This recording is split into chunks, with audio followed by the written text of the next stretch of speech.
This video is of a meeting of the Public Services Committee, and it is a committee composed of all councillors there, the parent committee of the Accessibility Advisory Committee. On this board are Mayor Wanan. He's also on the Accessibility Advisory Committee, among others.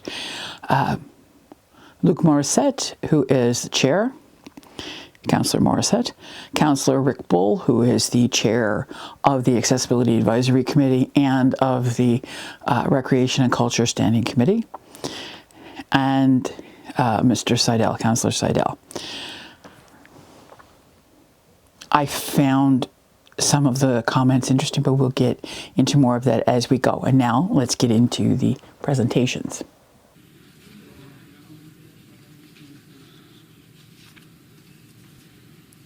Hello, I'm standing here as a single member of the Accessibility Advisory Committee. We are meeting tomorrow. I'm appearing here just for information purposes.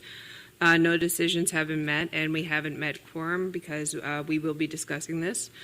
You have been given a package that hasn't been discussed, finalized, or decided upon. It is solely because you are our parent committee that you are privy to the information that will be discussed at our meeting. As an AAC member, however, we have the mandate to represent people living with disabilities, and we also have the mandate to advise city members of any issues that arise out of accessibility needs, which is why I'm here today. As it has been noted, our food bank does get a significant usage here in Elliott Lake.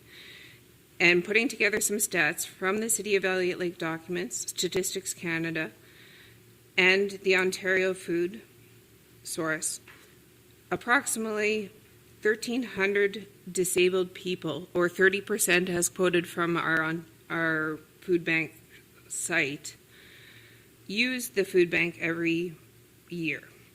That is a high population of usage. For what I've seen as 3,000 households, we are using approximately a third of that use as disabled people. What becomes problematic is without transportation to the site, it becomes unattainable.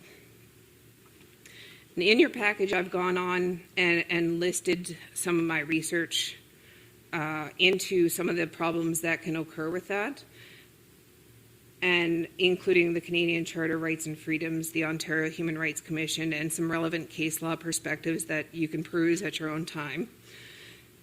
However, a short synopsis is that we are speaking of the right to access food in a public and social service system in a municipality where a transit system is operational and serves people living with disabilities.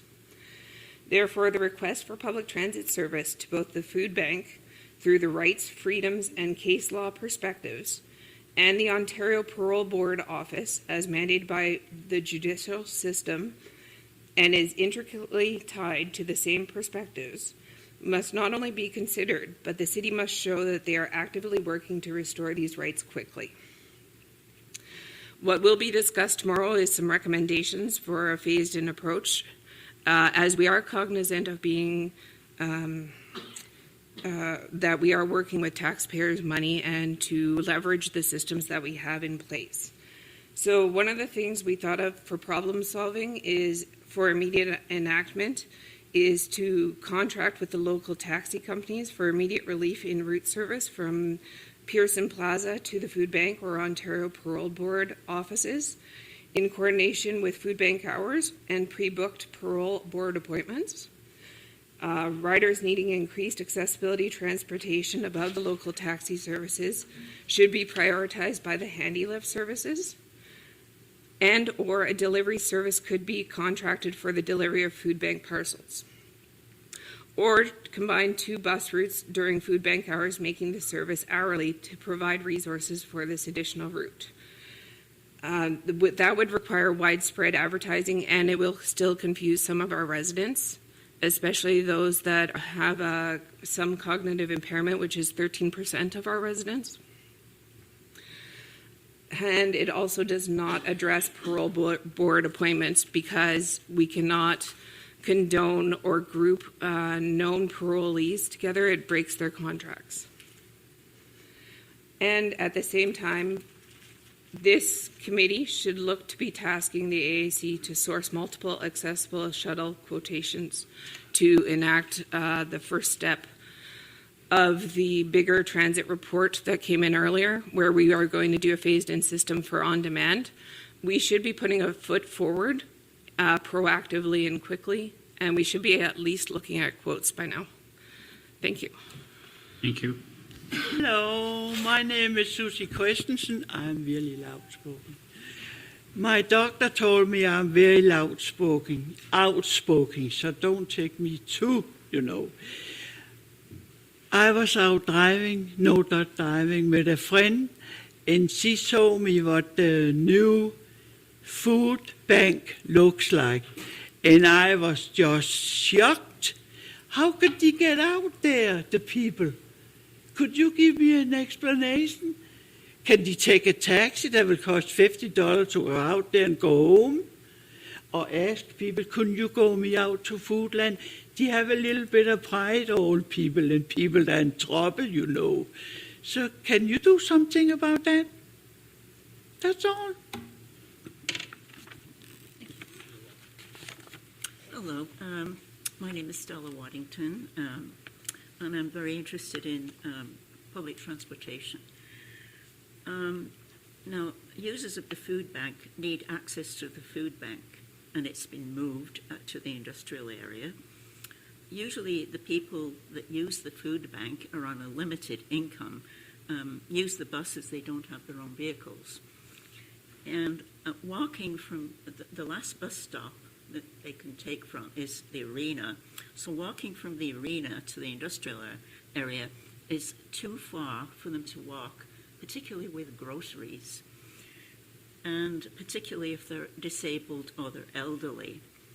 The city is supposed to be aiming for accessibility, and here they're not giving food bank users access.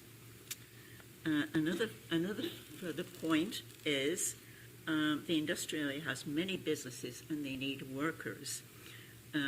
Now, do all these workers that work there, are they being paid sufficiently to have their own vehicles? I doubt that very much. And now, what about young students who want to work during the summer who don't drive? Can you hear me okay? Yes. Okay. Okay, so what about these young people during the summer they work in the industrial area? How are they going to get to work? Because if they can't get to work, they probably won't work there. And that would give them a start in life to have a job. And also, it will teach them, if they get the bus, to be independent, and then they won't be depending on mum and dad to give them a lift. So it's not economically feasible either for business workers or food bank users to not have public access to the industrial area. And in the past, I've lived in places like Hamilton, and I've worked in Oakville and Burlington, and they have industrial areas. And they usually run buses early in the morning, like 8:30 to 9 o'clock, and then say 4:30 to 5 o'clock, but not during the day. So at least people can go early or go later in the day to the industrial area so that there is some access. Anyway, so Elliott Lake could do that too. So thank you very much. Thank you. We're going to have the presentation from the Elliott Lake Emergency Food Bank. Mr. Len Kutcha, please.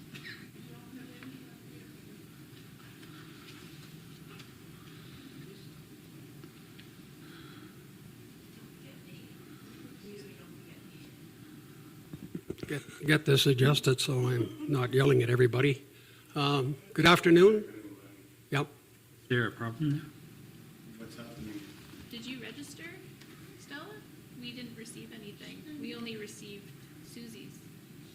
No, I registered you. Oh, okay. I'm sorry. We didn't receive it. Okay, well, we'll get to you after the presentation, okay? Thank you.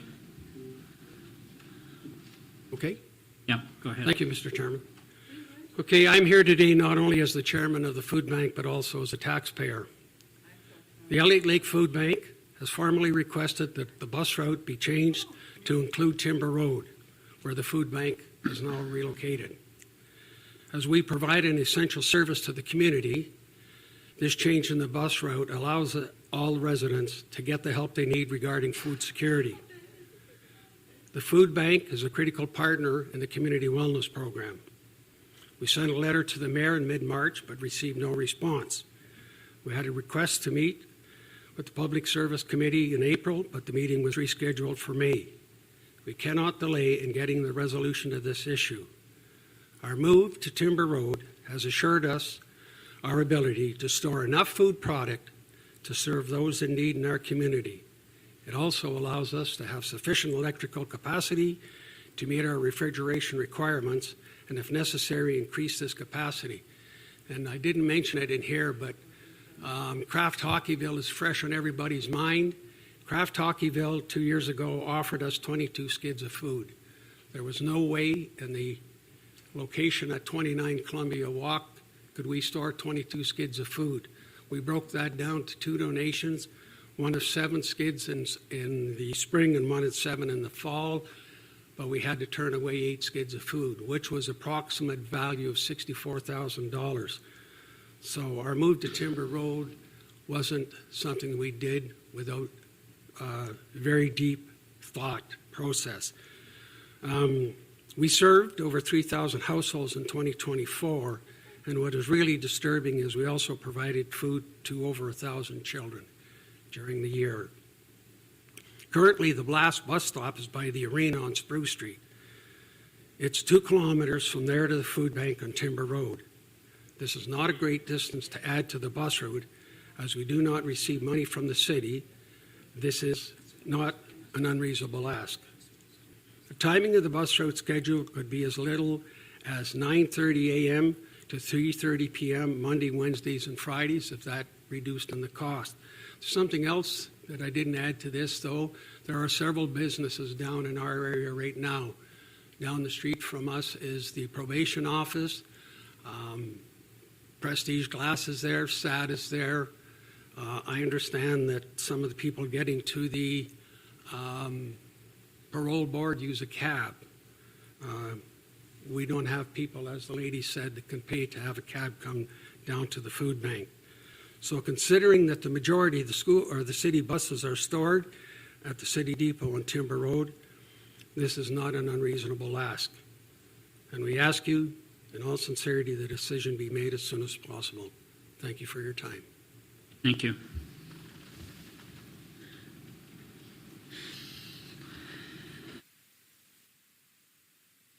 Any questions or comments from the committee members? Oh, you guys go ahead. Councillor Sadell. Thank you, Mr. Chair. Maybe to Mr. Ketchaw. I'm just not sure when the food bank formally looked at that location on Timber Road. Do you know when you formally looked at it? Yes, back in the fall. Back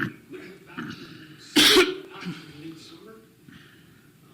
We actually asked to have it rezoned in October. We asked to have it rezoned in October. Okay. So I believe in a food bank, and I'd like to thank you for your services you provide for Elliott Lake, but I just don't understand the time frame of why it's coming to council now instead of getting council or this committee, appraised of the situation back when you were thinking about moving it and then working with the city to do that. Well, I thought I was working with the city because they told me it wasn't on a bus route. And first and foremost, we had to get it reclassified from industrial to commercial before we knew whether or not we could get a mortgage to buy it. Okay. And that dragged on until into December. And we went from asking to have a rezoning to a committee of adjustment, minor adjustment, and that dragged on into the new year, and then it became a permit of occupancy. So it's not like we weren't working with the city, but until we actually knew that we could formally have the building, we waited. And then in March, I sent a letter to the mayor requesting this could go before council and give us a decision. Okay, it's just that I wasn't aware that the food bank was moving until February, basically. Mhm. Yeah, so. Councillor Bull? Thank you. Through you to Mr. Kutcha. I too agree that food bank is a very essential service, and thank you you gentlemen and your crew for doing all that hard work. Since you've moved, has the usage dropped? Or No. how are people getting their supplies? The majority people, it was like when we were downtown. The majority people get a neighbor or somebody to bring them that don't have a vehicle, and or they take the bus. And right now, I mean, there are people that, there's a few people that have been willing to pick people up at the old food bank location. We don't advertise that because it's a liability to us that we're, to the food bank, that we can't take on an insurance liability. But I can tell you that it hasn't decreased. Okay, thank you. Well, you know the transit study was going on in late last year and early this year we passed it. You'd have to remind me if you got in on that. No, we did not. Let us know that you were moving, or? No, we did not. I mean, city staff was aware that but like I said, we went through rezoning to committee of adjustment to an occupancy permit, and that took us 5.5 months to get that done, and nobody at that point in time said to me, well, you should come to the committee of adjustment. So my bad. Oh, no, I'm just asking a question. No, I'm not just judging saying or this anything. nobody at that particular time said I should come. Okay, I had another question, but I'll have to defer. I can't recall. Okay. Give me a sec. Any other questions or comments? Thank you, through you, Mr. Chair. I don't think anyone on council is against food security, and we're all very thankful for what's been going on. It's sad to hear the losses of Kraft Hockeyville, but I do have a few questions. You were scheduled for the April 21st meeting of this committee right after you presented a letter to me. And that got forwarded, and you got in for that meeting. So that answers exactly what you stated in your letter. So I just want to make that clear. Who on the city staff did you consult with during the process of looking for a new place for the food bank? I talked with Steve and Natalie because I had to get it rezoned so we could get a mortgage. So there was just one spot you looked at? The one you're at now, or were there other potential opportunities? We looked at other buildings, but they were way out of our financial allotment. It was just like the lot we bought on Oakland. Once the figure came in at anywhere from $1.2 to $1.5 million to build a building, that was way out of our league. How do we as a food bank go out and ask for that kind of money in a fundraiser? We looked at the bingo hall, $800,000 was out of our reach. And finally one day somebody said to me, go down and take a look at the property on 23 Timber Road. And we were able to work out a financial arrangement whereby we could get a mortgage on a building that wouldn't cost us more than $400,000. Okay, so now I know you're asking for the city to reconsider their budget. That's going to take some time. Let's say that Jeannie came to you prior to that with this exact same document about accessibility. Would that have changed your mind to move out there? No. But we moved there because we needed a building with a solid concrete floor, because we have problems with the wooden buildings here storing. Most of our food comes in on skids, on pallets, which are anywhere from half a ton to a ton in weight. And the buildings here in town with the wooden floors and basements on them are not suitable for a food bank. We're literally a warehouse, storage place. Mm-hmm. No, I'm aware of what happened. So, what was the process during COVID that you used to get food to the needy? Well, we just had one person come in at a time. But no home delivery system, No. nothing like that? Nope. Okay. Is the handy lift used quite a bit to get out to your position now? It comes by there, but I can't really say that. I think it's been a couple of times, the handy lift.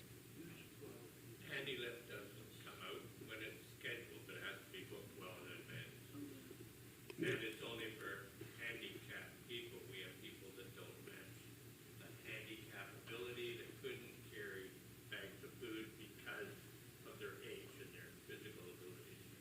We have a lot of seniors. Okay, but then the bus route, there's still going to be some walking with packages and bags. They still got to get to the bus stop and back, I guess, depending where they're coming from.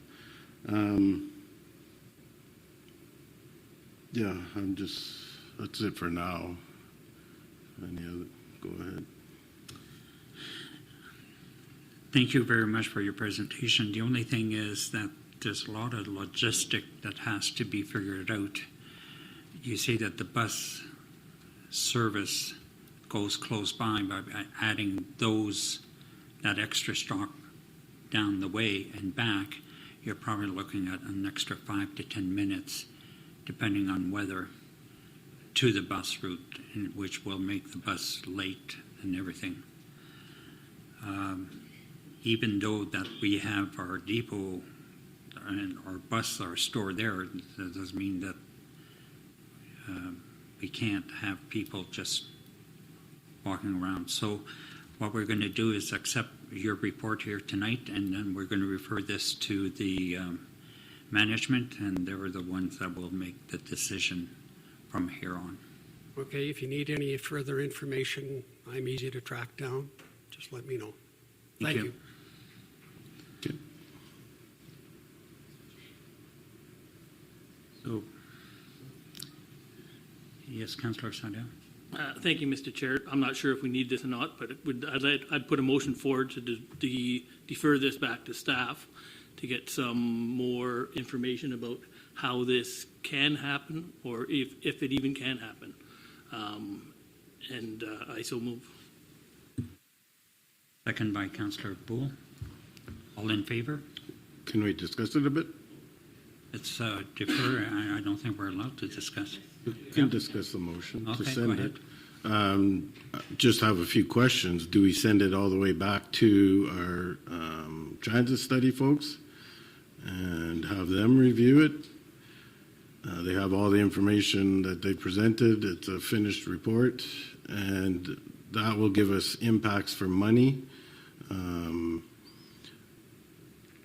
And hopefully maybe even a specialized system. Going back to what was brought up about on demand, maybe we get a little more information about that.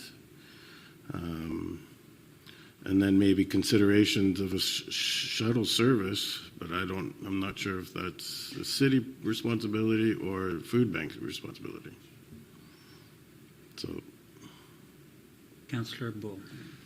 Thank you. I guess my question would be, how far are we into implementing that transit study? Or is it been implemented yet? Mr. DiBertoli? Well, I think the first step in the transit study was to have a review of the transit, not a review of the proposed transit on demand. So it's to be honest with you, it's in its infancy right now. I mean, we've been busy with a lot of things, and it's on the radar, obviously, and we'll be looking at it seriously. Especially, we have the issues before us tonight, which bring it to the forefront. But certainly, with the motion that's been proposed on the floor, staff will review the motion in its entirety and consider the options that we can best address or make recommendations to council to move forward with what's been presented tonight. Okay, that was sort of what I was getting at. I just think at some point we have to stop being put not under the bus, but people do stuff and then they come to us and we have to not scramble, but we have to get stuff implemented. The parole board moved out there. I'm not sure if they're. Jeannie mentioned something that the parolees have to get out there and they may want the bus or the bus route. And then you mentioned that parolees can't travel together on a bus, so I don't know what kind of conflict that would make. I just think that when people or businesses want to do something, we should be given as much heads up notice as possible so that we can implement into our operations anything that to help them out, to make sure it's going to be a good system. Thank you. Any other comments or none? Okay. There is no introduction. No, we have to vote on the motion. Okay, I'm sorry. We're going to vote on the motion that we're defer this to the city staff. All in favor? Carried.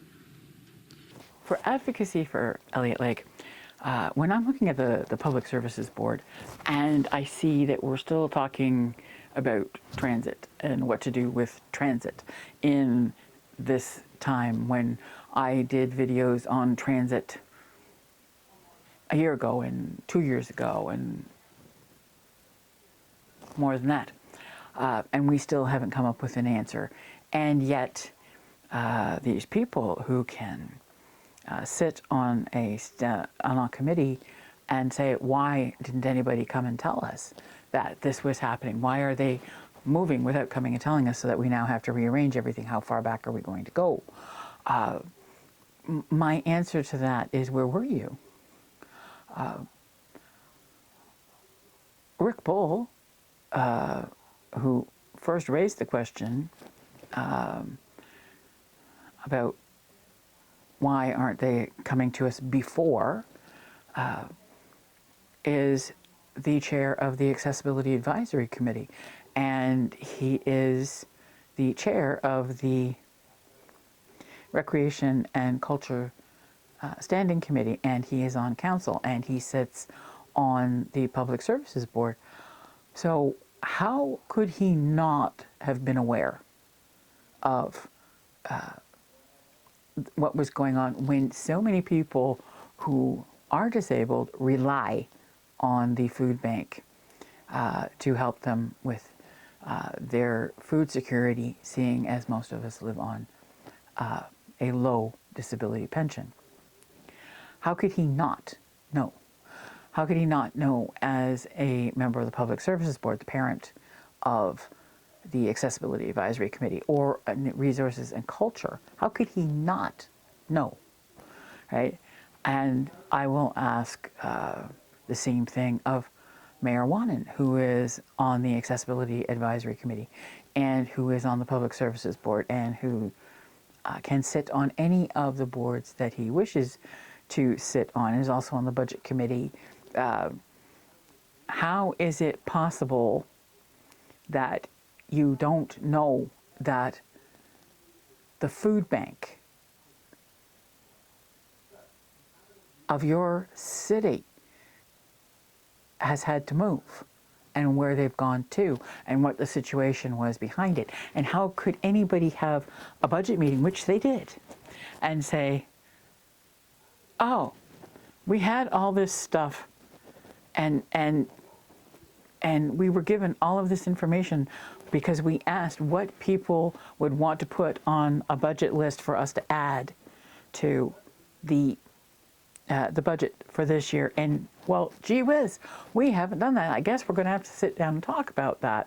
Well, you know, we were kind of sitting around and we were just listening because it was only a town hall. It wasn't an actual official meeting. So it was a town hall, so we haven't really talked about it yet. Do you want to know why it didn't get done? Why none of this stuff got done that they were talking about? Why it's such a mystery to everybody who sits on a public service committee and an accessibility advisory committee and a recreation and culture committee is because of an arena. Because of having to rebuild the arena.